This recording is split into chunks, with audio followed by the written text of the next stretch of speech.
How necessary is it for UX designers to know coding, front-end web development, and to what extent?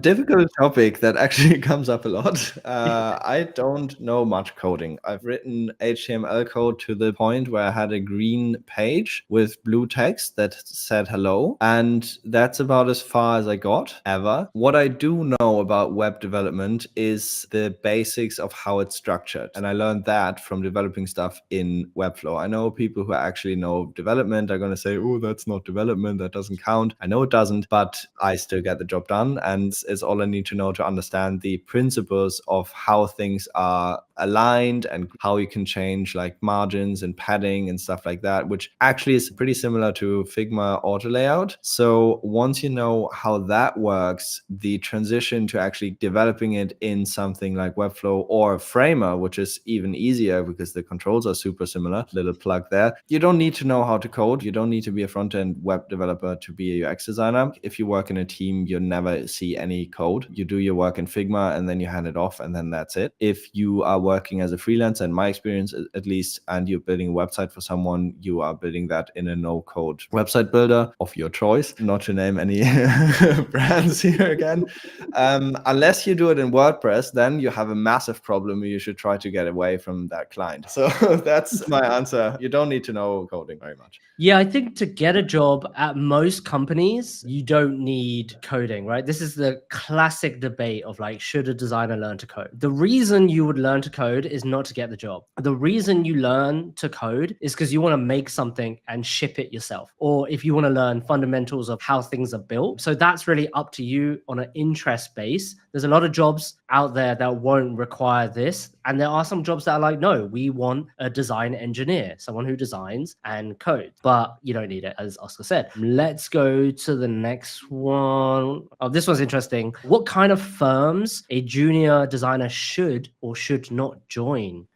It depends where you want to go with your career. I really love working in smaller teams or even startups because you get more responsibility. Yes, that can be a bit scary in the beginning when you're first starting out, but having that freedom actually means that you get to experience and learn so many different things. If you know you want to work at like a massive corporate company like Netflix, it's going to be hard to get your first job at Netflix, but you can try to find a job at like a cloud software company, something that stores stuff online, or like another streaming platform, or something that has to do with entertainment or storage. If you already have a dream company and you know you really, really want to work there, then try something that's like scaled down and like 5 steps before, and then start there and work your way up. Yeah, I think knowing what types of company are out there, of course, there's lots of different types, but we can kind of group them. But as Oscar said, the startup, you get to try a lot of different things. And as a junior, I think that's healthy to do the yes and try all this stuff. But there's also companies that move slower, like big public companies, like Adobe, for example. I can imagine that moving fairly slow, but they have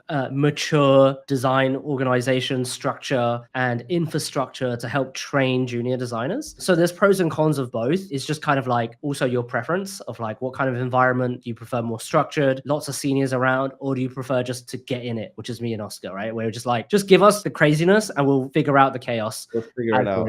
Yeah, a lot of great questions here. Let's talk about this one. Do you ever suffer from imposter syndrome? Do you?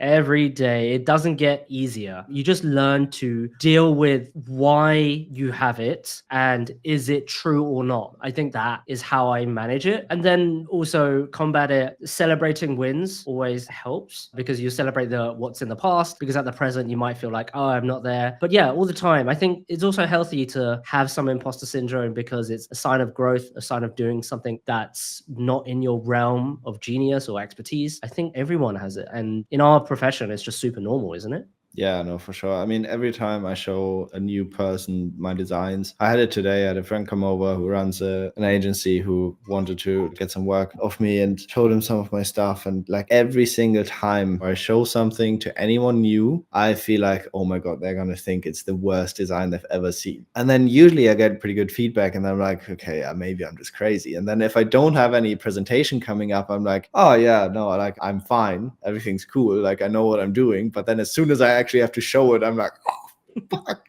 Like, especially with like rebrandings where you have to present new colors or a new logo for the first time. Like it's such an intense moment, and you're so vulnerable because you put so much effort into it and you want them to like it. And then if you obviously go into worst case scenario in your head. But no, imposter syndrome, completely normal. Everyone has it. You just learn to deal with it and learn to talk sense into your own mind after some time. Exactly. It's normal. You should feel happy that you have it because we all feel it. Okay. Besides Figma, which other tools or app have you recently started using more often because it's amazing? Or tell us about an app and a software that you've been enjoying. Oh, this one's good. Let me try to think.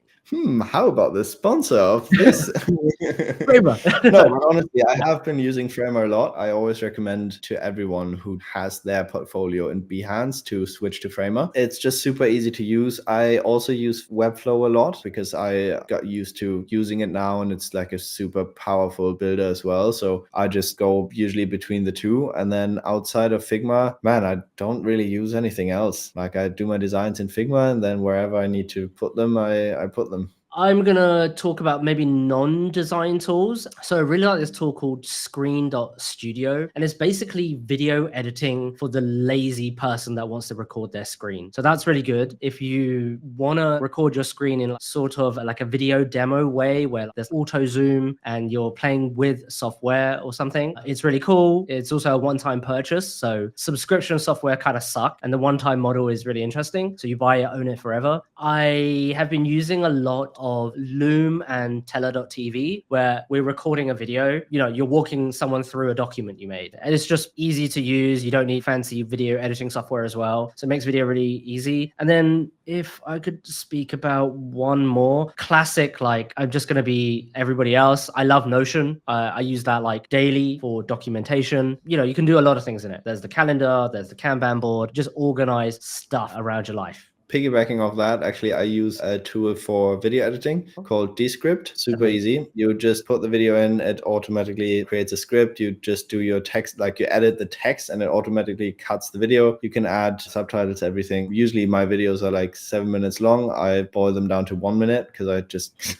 For some reason, I still keep just going off talking and talking and talking, so I need to cut that out to keep it short. The only downside, though, or two downsides. First, it is a subscription model, and it's quite expensive for the year. I think it's like $230. And the second thing is that it sometimes really messes up the colors. So I just look like I'm severely sunburned or I'm wearing makeup, even though I have recorded inside a perfectly lit room. So that's a bit weird. But other than that, it's pretty cool. Yeah, if you have also a podcast, Descript is amazing because of this like auto transcribed, and they do like cutting out filler words and silences. It's absolutely amazing. Yeah, I love that product. So next question. You guys are firing on all cylinders today. This one's a bit more interesting. For both Oscar and Chris, what are the soft skills you struggled to learn the most and why?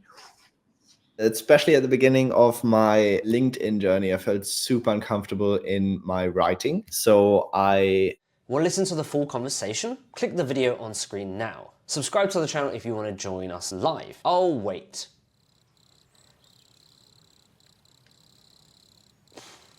Okay, fine, you don't have to join us for the live stream, but if you like stuff like this, then click that subscribe button. I'll see you on the inside. Bye!